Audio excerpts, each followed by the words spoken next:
Muy buenas a todos, bienvenidos a Laino Sácaro, pero un nuevo vídeo. Hoy, lunes 6 de octubre, hoy tengo un vídeo.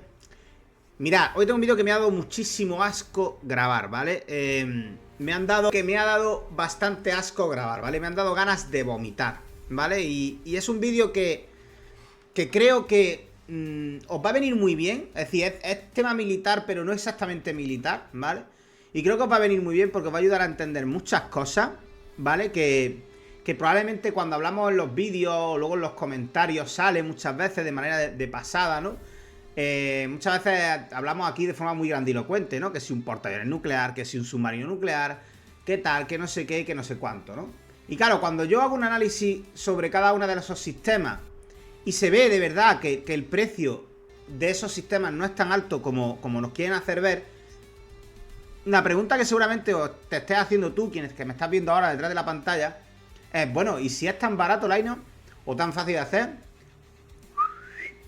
por qué no se hace? ¿No? No es tan fácil, no es tan barato. ¿Por qué no se hace? Si existen los recursos, si existe la capacidad, ¿por qué no se hace? Bien, pues en este vídeo de 20 minutos, o eso intentaré, que sean 20 minutos, os voy a explicar qué es lo que está pasando en España y en Europa, porque esto es un mal endémico de toda Europa, y por qué realmente no se invierte en defensa todo lo que se tiene que invertir. Mira, no te prometo que te vaya a gustar, pero te prometo que después de ver este vídeo vas a entender mucho mejor por qué se está tan miserable con este tema, ¿no? No, pues que si iniciamos este programa y que entonces tenemos que sacar dinero de este programa y no sé qué, y no porque estamos con el S80 y por tanto no podemos comprar. Vais a entender por qué pasan esas cosas, ¿vale? Y por qué no solamente pasa en España, sino que es un mal endémico de Europa. Así que, bueno, no cojas palomitas, pues te va a revolver el estómago. Quédate simplemente sentado, pegado a tu asiento, suscríbete y activa la campanita si no lo estás, y vente conmigo de viaje a las cloacas de la política española y europea. ¡Vamos allá! Bueno, mirad, primero vamos a poner un poquito de contexto, ¿vale? Durante probablemente décadas, el paraguas defensivo de Estados Unidos a través de la OTAN ha sido probablemente el pilar de la seguridad europea. Básicamente, hemos subcontratado nuestra defensa a Estados Unidos. A través, sí, a la OTAN, pero claro, la OTAN, realmente un 70% de la OTAN es Estados Unidos. Al final, Estados Unidos es un 70% de la OTAN, ¿vale? Entonces, claro, cuando decimos que el paraguas defensivo de Europa ha descansado en la OTAN, realmente decimos que ha descansado en Estados Unidos. De hecho, un análisis que está en Foreign Relationship, lo podéis buscar, ¿vale? De 2014, los miembros europeos de la OTAN gastaban en promedio, en 2014, solo un 1,5% de su PIB en defensa, comparado al 3,7% que gastaba Estados Unidos. Y abro comillas, porque esto lo dice el artículo textualmente. Esto no es solo una cifra, representa una dependencia histórica que ha adormecido el interés societal por la defensa. Un informe del ECFR detalla que desde 2014 el gasto europeo ha aumentado en unos 140.000 millones de euros, ¿vale? De dólares, un 15%. Pero esto fue impulsado por presiones externas, no por iniciativa interna, ¿vale? De hecho, y al hilo, ya cierro comillas, al hilo de este artículo, hay un dato muy interesante que no se conoce mucho, o que la gente no lo conoce mucho. En 2024, los aliados europeos de la OTAN estaban gastando en torno a 150.000 millones de euros más al año antes que antes de la invasión rusa en 2022, ¿vale? Esto según estimaciones de la OTAN. Pero esto aún dejaba a muchos por debajo de ese compromiso del 5%. Es decir que, a pesar de estar inmersos en una guerra, en plena guerra, dentro del casi, no debe decir el corazón del territorio europeo, pero a las puertas del territorio europeo, esto no ha servido para incrementar significativamente el gasto en defensa. Esta Pax Americana, y aquí cierro comillas, espérate si encuentro el nombre el artículo está en Foreign Affairs, ¿vale? Y en Foreign Affairs el artículo es de Celeste A. Wallander, ¿vale? Celeste A. Wallander es la directora ejecutiva del Penn Washington y senior adjunta del Centro de Seguridad de Nueva América, ¿vale? Y ha sido asistenta y está del secretario de Defensa, ¿vale? Estadounidense. O sea, que no es ninguna estúpida, ¿vale? Bueno, esta Pax Americana, como dice Celeste, ha permitido a los políticos europeos redirigir fondos al bienestar social, creando en la sociedad europea una cultura del desinterés, ¿vale? Esto hay otro, o sea, en Project Syndicate, por ejemplo, hay un analista, Zaki Lady, que ha dicho básicamente que esta dependencia ha dejado a Europa en una posición precaria, con divisiones internas que perpetúan esa reticencia malsana, creo yo, completamente irracional a la propia seguridad. O sea, que no hay nada más estúpido que eso, ¿vale? Pero bueno, realmente el problema no es solamente ese adormecimiento social, porque fijaros, hay un tema que es más importante, ¿vale? Mira, esto es Infodefensa, ya conocéis todo Infodefensa. Fijaros que dice, el 52% de los españoles está a favor de aumentar el gasto en defensa y un 61% quiere un ejército europeo. El 52% es poquísimo. Es apenas un poquito más de la mitad. Pero es que luego si nos vamos a artículos mucho más oficialistas, una mayoría de españoles aprueba la negativa de Sánchez a gastar el 5% en defensa. Claro, esto lo dice El País, no sé si te puedes fiar. Pero luego te va al Confidencial, que yo lo tengo por un diario bastante neutro. Una encuesta del CIS revela que 6 de cada 10 españoles no apoyan invertir. Ya está usando mal la palabra. Invertir más en defensa. 6 de cada 10. Eso deja a 4 frikis de las armas como los únicos que quieren. Porque eso así es como nos percibe la población. El resto de la población dice, mira, el friki de las armas. Así es como nos perciben. Así es como nos perciben. Entonces, los 4 frikis restantes y luego 6 de cada 10 que no apoyan gastar más en defensa, ¿vale? Solo el 14,2% apoyan que la administración invierta mucho más en las Fuerzas Armadas, frente al 50% en sanidad y el 42% en educación. Claro, como si la defensa fuera una rama menos importante que la sanidad o que la educación, ¿vale? Bien. Entonces vamos a hablar ahora de otro tema muy importante. Vamos a hablar de la impopularidad y de la falta esta de percepción de la sociedad, ¿vale? Estas encuestas que he mencionado yo del ECFR revelan que aunque hay un apoyo creciente en algunas sociedades europeas, claro, tú dirás, ¿que en qué sociedades europeas la hay, no? Pues imaginaros, Polonia, 70% a favor del gasto en defensa. ¿Quién se opone fuertemente? ¿Qué sociedad se opone fuertemente? Italia. Claro. La sociedad polaca, 70% a favor de más gasto. La sociedad italiana, no. ¿Gastar por qué? ¿En defensa por qué? ¿De quién nos estamos defendiendo? Otro concepto muy negativo de la sociedad. Se invierte en defensa solo cuando está en guerra, ¿no? No antes. Claro, ¿y cómo te armas para esa guerra? ¿O pretendes armarte durante la guerra? ¿Esa es tu intención? ¿Armarte durante la guerra? ¿Qué crees que es esto? ¿La guerra civil española? ¿Vamos a cogernos todos con fusiles de nuestros abuelos y a enterrar y a ponernos en una trinchera?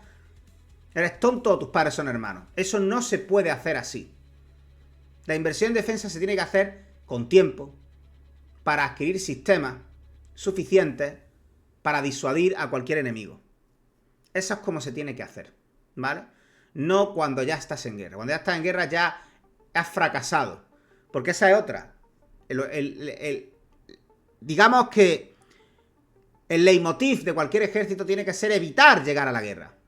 Esa es la misión última del ejército. Evitar llegar a la guerra. Y eso se hace disuadiendo a tu adversario. O a tu potencial adversario. Disuasión. Esto es un concepto que lo voy a decir millones de veces hasta que se os quede en la cabeza. Disuasión. No se trata de amenazar, no se trata de agredir, ni de colonizar, ni de ser imperialista, ni de querer expandir tus fronteras. Se trata de disuadir. Tienes que dar miedo. Suena feo, lo sé, pero me da igual. Tienes que dar miedo. Tienes que dar miedo. Tiene que ser que alguien, por muy loco que esté, diga, es que no me salen las cuentas, no me renta. Eso es lo que tienes que conseguir. Y no te creas que es fácil, porque hay mucho loco que hace sus propias cuentas. Las cuentas del tabernero y las del borracho no son las mismas. Y hay mucho que hace sus propias cuentas. Entonces tu disuasión tiene que ser muy creíble. Muy creíble, para que incluso el más loco de la clase, aunque haga cuentas, le sigan sin salir. A pesar de que haga las cuentas como él las quiera hacer, ¿vale? Entonces, claro, hay varios estudios ya que han visto o que han notado cómo Europa Central y Oriental, que tiene más cerca el problema, muestran que el 73% quiere esa inversión en defensa, ¿vale? Sin embargo, en la Europa Occidental, España, Italia, la defensa se percibe como un lujo, no como una necesidad. Es decir, que tú tienes la sanidad, la educación, la seguridad, que es decir, la policía, básicamente seguridad interior, ciudadana, todo el mundo tiene muy claro que hay que invertir en sanidad, yo el primero. Todo el mundo tiene muy claro que hay que invertir en educación, yo el primero. Todo el mundo tiene muy claro que tenemos que tener una buena policía y bien formada y preparada, yo el primero. Pero el cuarto pilar, la defensa, sudamos por completo. Sudamos. Es más, a Pedro Sánchez le enchufaban el micro y le dijeron, ¿cuál es el ministerio que tú quitarías del medio? Y sin ningún rubor dijo el Ministerio de Defensa. Con un par de... ¿Por qué? ¿Pero por qué dice eso? Mira, fijaros.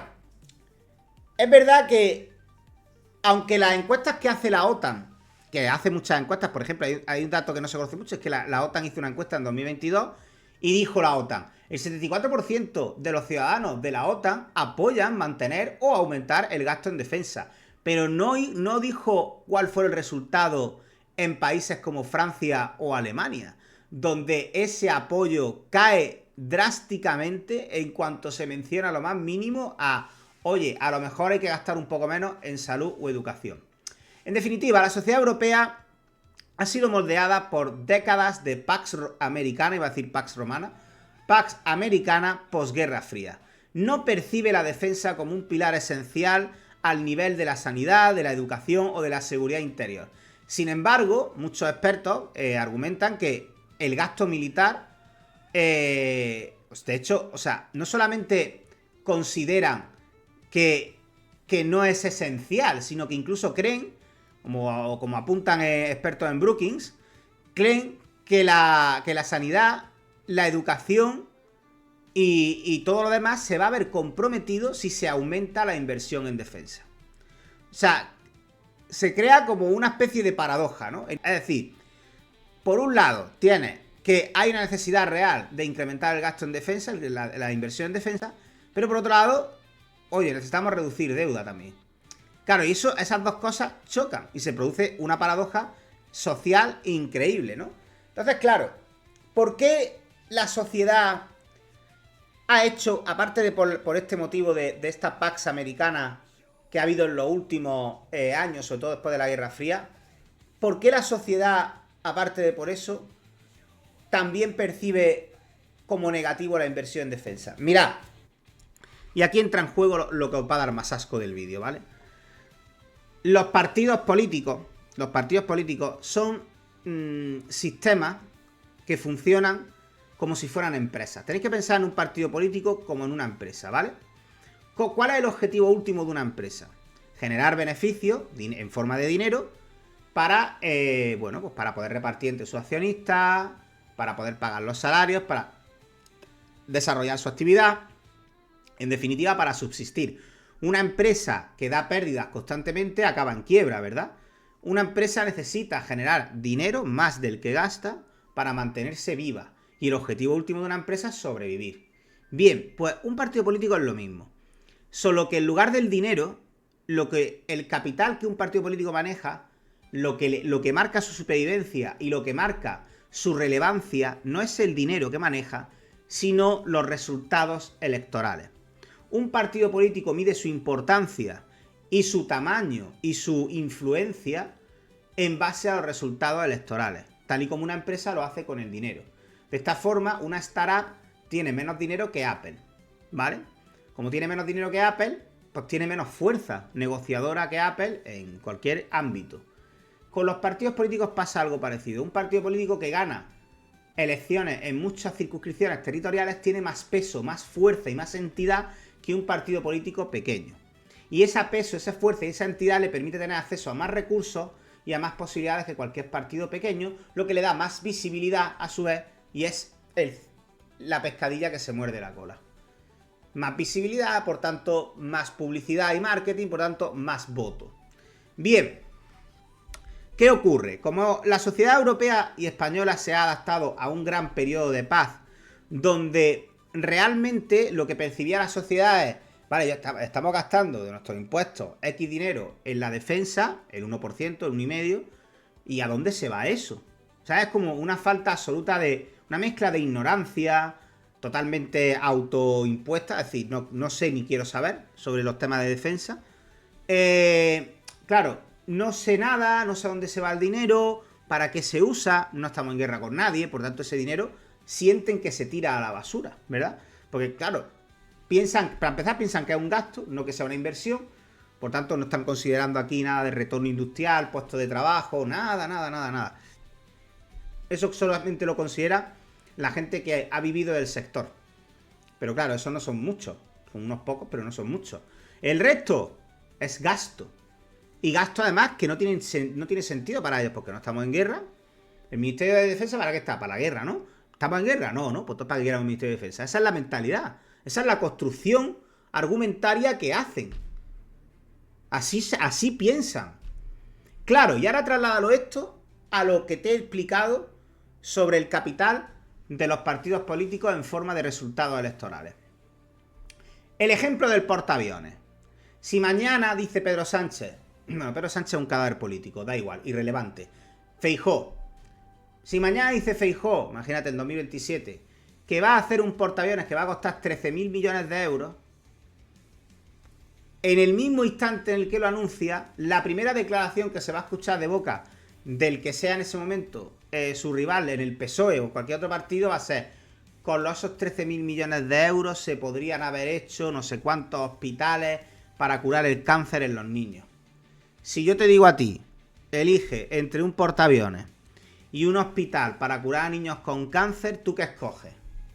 Está claro, ¿verdad? Qué tontería de pregunta, ¿verdad? Bueno, pues eso es lo que hacen. Claro, entonces el primer político que decida gastar o invertir más, perdón, fíjate, hasta yo me lo digo, invertir más en defensa, ese político está condenado a perder las siguientes elecciones. Porque ese argumento torticero de todo lo que no se está invirtiendo, va, que tanque y no sé qué, en vez de colegio, pues ese argumento torticero se lo van a tirar constantemente y le van a desgastar. El desgaste político es clave. Los políticos priorizan siempre mantener o permanecer el máximo tiempo posible en el gobierno y ganar elecciones, ya que la subsistencia de un partido depende de esos rendimientos electorales. De hecho, hay varios informes del CSIC que destacan que la fragmentación de la industria de defensa europea desde 2008, los recortes que se hicieron a partir de 2008, ha hecho que invertir sea políticamente costoso. De hecho, reporte Draghi, ¿vale? El citado por muchísimos think tanks en Europa, ha revelado que la industria de la defensa europea es insuficiente en el entorno geopolítico actual, con las presiones del Brexit y el COVID exacerbando la renuencia a invertir sin beneficios electorales inmediatos. Hay argumentos populistas, como el que he dicho antes, de cada tanque un hospital menos, que son muy fáciles de usar, ¿vale? Claro, de hecho, fijaros, el populismo frente a la inversión en defensa viene de ambos bandos. Uno puede pensar, eso es solamente la gente de izquierda. Que no. Por ejemplo, populistas de extrema derecha amenazan muchas veces la coherencia estratégica oponiéndose a planes como el Readiness, de 2030, que busca 800.000 millones de euros adicionales de inversión en defensa. ¿Por qué? ¿Por qué lo dicen? ¿Por qué se opone la ultraderecha? Por ejemplo, en Italia, pues critican esos aumentos porque lo consideran un gasto público. En Francia, figuras como Marine Le Pen creen que es un sacrificio innecesario teniendo a Estados Unidos que les protege. ¿Entendéis ahora? O sea, los populistas de ultraderecha consideran que, como cualquier gasto público, ¿vale? O inversión pública o cualquier cosa que sea pública es negativo. De hecho, un estudio de Chatham House confirma que los populistas europeos ven la defensa como anticapitalista. Consideran que es algo anticapitalista, complicando inversiones. Es decir, al final, no solamente te estás enfrentando, porque claro, uno puede tener la tentación de pensar, pero eso son solamente la gente de izquierda. Que no, que es todo el mundo. De verdad, esto ocurre en todas partes. Entonces, ¿por qué? O sea, vamos a analizar ahora. ¿Por qué los partidos políticos, a pesar de eso, invierten un poco en defensa? Bueno, mirad, pues porque al final tú has firmado una serie de tratados, has firmado una serie de compromisos internacionales, sobre todo, por ejemplo, de cara a la OTAN, que tienes que cumplir al fin y al cabo. Y no poder eludirlos. Entonces, cuando se dice que se ha aumentado la inversión en defensa, fijaros que se anuncia con la boca pequeña. Nunca se anuncia a bombo y platillo. Todo el mundo conoce al ministro probablemente del Interior, o la mayoría de la gente conoce al ministro del Interior, o al ministro incluso de Transporte, Óscar Puente. El ministro del Interior, Grande Marlaska. La gente conoce a esos ministros. Pero a la ministra de Defensa, ¿quiénes la conocemos? Los que nos dedicamos al sector de la defensa, ¿verdad? Tú le preguntas a alguien por la calle y te sorprenderá la cantidad de gente que no va a saber quién es el ministro o la ministra de Defensa actualmente. Pasan de puntillas por el tema. Intentan ni siquiera mencionarlo. No hablan de ello. El programa Halcón, con los Eurofighters, poca gente sabe que fue a inaugurar el primer romper la cuerda, no sé qué, hizo ahí unas declaraciones Pedro Sánchez. ¿Lo habéis visto en algún momento en los medios de comunicación? ¿A que no? No, ¿verdad? Cuando se ha votado el destructor F-110, ¿lo habéis visto a bombo y platillo en la noticia? No, ¿verdad? El S-82 acaba de ser votado hoy. Hecho su primera navegación. ¿Lo habéis visto en la noticia? No, ¿verdad? En los medios especializados sí, claro, pero fuera de eso, nada, ¿verdad? Nada, ¿eh? O sea, eso no se dice. Eso se lleva como las hemorroides. Se lleva en silencio. No se dice. Porque es impopular. Por eso no invierten los políticos en defensa. Por eso no van a hacer un portaaviones nuclear de 13.000 millones de euros. Nunca, aunque puedan. Ni técnica y económicamente, aunque puedan hacerlo, no lo van a hacer. Como tampoco se van a meter en un proyecto de un caza de combate. En solitario. Porque eso, en el momento en el que lo hagan, ni un proyecto como dijimos, el modelo a la coreana o el modelo a la turca, no lo van a hacer. Porque en el momento en el que lo hagan, va a saltar el rival político, y además esto va a ocurrir en todos los colores políticos, no os equivoquéis, da igual quién esté gobernando y digas quién sea el contrincante, va a decir cada caza de combate es un hospital para niños de cáncer menos, y un colegio menos, y un instituto menos, y esos mensajes calan en la sociedad, que ya de por sí vemos que es reticente a esto. Ese es el problema. Pero ahora, y ya termino con esto, que ya llevo 23 minutos, ¿por qué la defensa debería ser un pilar fundamental a la altura de la sanidad y la educación, ¿vale? Pues mira, básicamente, y esto te lo explico a ti, si eres anti-inversión en defensa, déjame, este mensaje va para ti. Invertir en defensa es esencial para la soberanía y es comparable a los demás en el sentido de que tiene un rol de proteger el tejido social.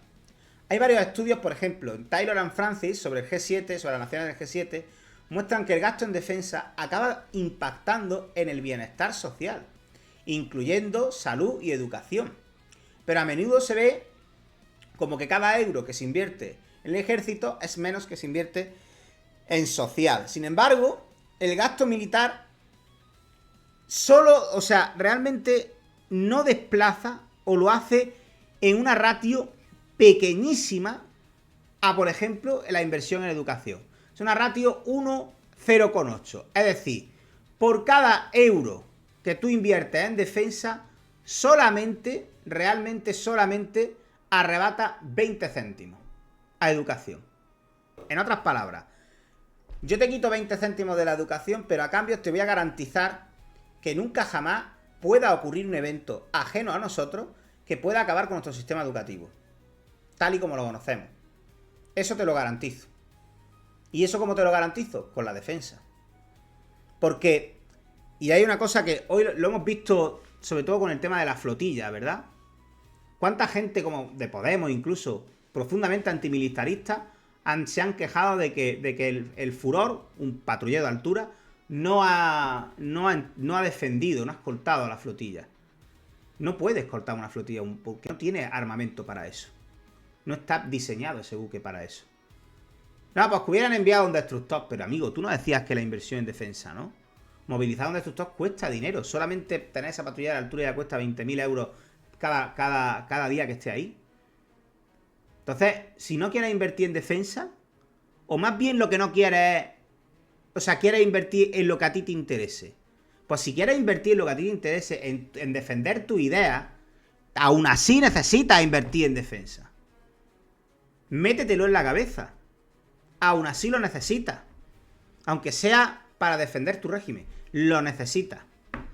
Nadie, ni siquiera los regímenes más progresistas del mundo, rechazan tener ejército. Porque saben que en última instancia es la última línea de defensa. Porque si aquí alguno de los zumbados que tenemos alrededor hiciera cuenta y le salieran los números y nos invadiera y perdiéramos, que puede pasar, todo tu sistema educativo, todo tu código moral y ético de Free Palestine y todas estas mierdas desaparecería dependiendo de quién sea el que ha entrado por la puerta. Por ejemplo, si fuera Rusia, por poner un ejemplo, olvídate. No hay país más antiguo que Rusia. Olvídate. De hecho, en su parlamento la homosexualidad está prohibida. Olvídate. Entonces, ¿qué hacemos? ¿Invertimos o no invertimos en defensa? De hecho, finalmente, ya para terminar, la imposibilidad de limitar las inversiones a periodos de conflicto es algo que debemos entender cuanto antes mejor. La defensa es, como he dicho antes, un concepto disuasorio y requiere años para fructificar. Años para fructificar. El Instituto para la Seguridad, los estudios de seguridad de la Unión Europea, estima que Europa necesita aproximadamente 500.000 millones de euros extra para la próxima década para disuadir amenazas. 500.000 millones, ¿vale? De hecho, este plan Readiness 2030 de la Comisión Europea está buscando órdenes a largo plazo para predecir inversiones. Es decir, ya que los recortes estos salvajes que se han hecho desde en el periodo de Pax Americana han tardado décadas en ir revirtiéndose. O sea, hay que empezar ya a revertir esa situación y a invertir en defensa desde ya. Porque esto va a largo. Aunque empecemos ahora, hasta 2035-2040, no vamos a ver los frutos de esa disuasión. O sea, vamos a estar unas décadas vulnerables, ¿vale? Vulnerables. Pero bueno, otra cosa que la gente no cuenta. Es decir, la inversión en defensa también puede ayudar a incrementar el PIB de la eurozona y de los países europeos que lo hagan a largo plazo, generando puestos de trabajo de calidad que luego cotizan, que aportan a la sociedad, que aportan en forma de impuestos, que aportan para la sanidad y para la educación. Es decir, la defensa es una inversión.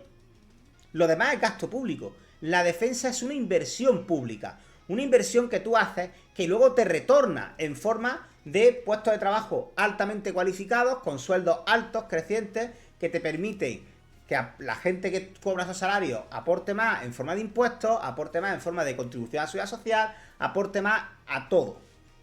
A las ayudas que luego se dan, a las pensiones, a todo. Eso es lo que genera la inversión en defensa. No solamente es tu seguridad, sino también economía. Economía para el resto de sectores. Y esto parece que no se entiende. Y la sociedad no lo entiende. Y esto no le cala a la sociedad. Por eso la sociedad no demanda gasto en defensa, inversión en defensa. No lo demanda. Y como no lo demanda, los políticos no lo hacen. No solamente no lo demandan, sino que es muy fácil ponerte a la población en contra si inviertes en defensa. Así que ningún político va a arriesgar su carrera política, o el prestigio de su partido, o el rendimiento electoral de su partido, solo por una cuestión que nadie le va a dar las gracias. Al revés. Al revés, le van a criticar. Solo había un político en este país que ha invertido verdaderamente en defensa, que era Aznar. Los demás, todos han recortado, porque sabían lo que se jugaba. Aznar tenía mucho capital político, porque había hecho, entre comillas, un medio milagro económico y la gente le toleraba esas cosas. Pero fuera de Aznar, nadie más lo ha podido hacer. Nunca. Ni siquiera Rajoy. Así que, gente, esta es la situación que tenemos. Los grandes proyectos de los que hablamos en los vídeos no son posibles, sencillamente porque vivimos en una idiocracia absoluta. La gente vive su vida totalmente ignorante a lo que ocurre a su alrededor, a lo que ocurre a nivel internacional, a todo. Viven ignorantes por completo y les suda la polla, pero muchísimo, cualquier cosa que pueda ocurrir. Les da exactamente igual. Pero no les da igual porque sean retrasados, les da igual porque no perciben que vaya a pasar nada, porque creen que no va a pasar nada, porque tienen el síndrome de la canasta caliente, que se llama en baloncesto. Y es que cuando alguien que juega al baloncesto encesta varias veces, todo el mundo asume que va a encestar siempre, ¿verdad? Hasta que un día de repente falla. Así se pierde la grande apuesta. Lo mismo está haciendo la sociedad española. Damos por hecho que nunca va a pasar nada. El día que pase y no estemos preparados, nos acordaremos de esto. En fin, gente, un saludo. Sé que no os ha gustado el vídeo. Aún así, dadle un pedazo de like, compartirlo, suscribiros, activad la campanita si no lo estáis y nos vemos en el siguiente vídeo a las 8. Chao, gente. Hasta pronto.